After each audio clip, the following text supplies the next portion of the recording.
বদর যুদ্ধের অনেক পরে আবু বকর রাদিয়াল্লাহু আনহুর এক পুত্র মুসলমান হলো। এরপর একদিন কথায় কথায় বলছে, বাবা, বদরের ময়দানে আমি তোমাকে তরবারির রেঞ্জের ভেতর পেয়ে গিয়েছিলাম, চাইলে তোমাকে অনায়াসে মেরে ফেলতে পারতাম, কিন্তু যত যাই হোক তুমি আমার বাবা, আমার জন্মদাতা পিতা, এজন্য আমি স্বজনপ্রীতি করেছি। আমি তোমার গায়ে হাতও তুলি নাই, আমি তোমাকে বন্দী করার চেষ্টাও করি নাই, আর আমি তোমার গায়ে তরবারির ছোঁয়াও লাগাই নাই। আবু বকর রাদিয়াল্লাহু আনহু ঈমানের বলে বলিয়ান হয়ে বললেন, আরে ছেলে, তোর কপাল অনেক ভালো। আমি আবু বকর যদি তোকে বদরের ময়দানে আমার তরবারি নাগালের ভেতর পেয়ে যেতাম, নিজের তরবারির কোপ দিয়ে তোর মাথাকে দেহ থেকে আলাদা করে দিতাম। কারণ আমি তোকে জন্ম দিতে পারি, তুই আমার সন্তান হতে পারিস, কিন্তু যে আল্লাহর নবীর বিরুদ্ধে যুদ্ধে নামে, যে নিজের হাতে অস্ত্র নিয়ে নবীকে হত্যা করা স্বপ্ন দেখে, আমি এরকম ছেলে একটা না হাজারটাও কোরবান করতে পারি আল্লাহ এবং তার নবীর প্রেমে। বদর যুদ্ধে 70 জন কাফের বন্দী হলো। এর মধ্যে একজন ছিল যার নাম আব্দুল আজিজ বিন উমাইর। তার আপন ভাই এক সাহাবী যার নাম মুসাব বিন উমাইর রাদিয়াল্লাহু আনহু, তিনি হলেন নবীর পক্ষের লড়াকু, আর ওই ভাই হলো আবু জাহালের পক্ষের লড়াকু।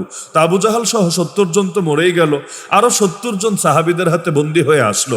আল্লাহ নবী সাল্লাল্লাহু আলাইহি ওয়াসাল্লাম মদিনায় আনার পরে, এখন জেল তো নাই ওই যুগে, গারদও নাই, রাখবেটা কোথায়, পরবর্তী ডিসিশন কি হবে? তো নবীজি বললেন, মাত্র তো যুদ্ধ থেকে ফিরেছি, সবাই যাও ফ্রেশ হয়ে আসো, কারণ একটা দূরের পথ পাড়ি দিয়ে এসেছেন, ফ্রেশ হবেন, একটু রেস্ট করবেন, এরপর খাওয়া দাওয়া করে বৈঠকে বসবেন, যে এতক্ষণ পর্যন্ত 70 জনটা কি করা যায়।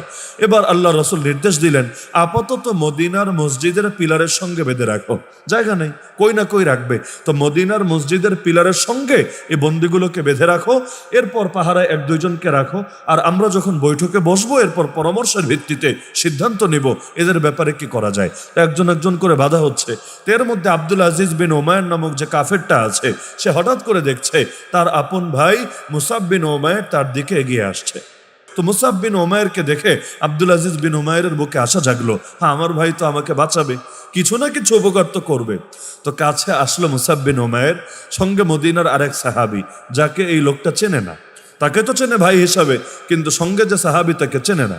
এবার মুসাব বিন উমাইর রাদিয়াল্লাহু আনহু তার সঙ্গে থাকা সেই মদিনার আনসারী সাহাবীকে বলছেন, এই যে আব্দুল আজিজ বিন উমাইর, ওকে ভালো করে টাইট করে শক্ত করে বেঁধে রাখো, ওর মায়ের অনেক টাকা পয়সা আছে, অনেক উচ্চ মূল্য দিয়ে তোমাকে খুশি করে ওরে ছাড়িয়ে নিয়ে যেতে পারবে, মানে রেট কম হবে না, মুক্তিপণ অনেক ভালো করে অনেক বেশি পরিমাণে দিয়ে তাকে নিতে পারবে, সুতরাং ভালো করে টাইট করে চোখে চোখে রাখো।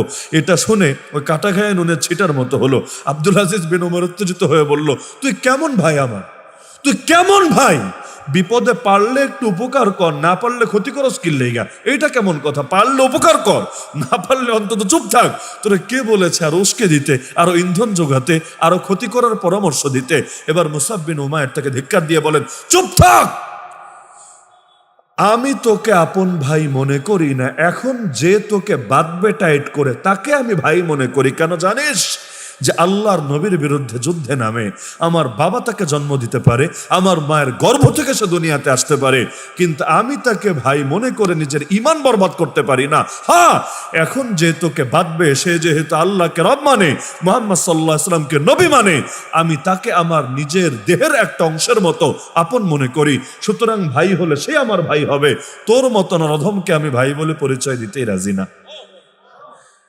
তাহলে হক আর বাতিলের লড়াইটাই এমন, সর্বদা বাতিল চাইবে নিজেকে এগিয়ে নিতে, আর হক চাইবে নিজেকে এগিয়ে নিতে। এই লড়াই চিরকাল চলতেই থাকবে। যার কারণে পৃথিবীতে এমন একজন নবীর নাম বলতে পারবেন না যেই নবী মাজলুম ছিলেন না, এমন একজন হকপন্থী আলেমের নাম বলতে পারবেন না যে আলেম কোনো না কোনো পর্যায়ে মাজলুম ছিলেন না। এই জুলুম চলবেই, এই জুলুমের কোনো থামাথামি নাই। যার কারণে জুলুমের দাস্তান যত দীর্ঘ হয়, জুলুমের পরে সফলতায় আলহামদুলিল্লাহ হৃদয় তত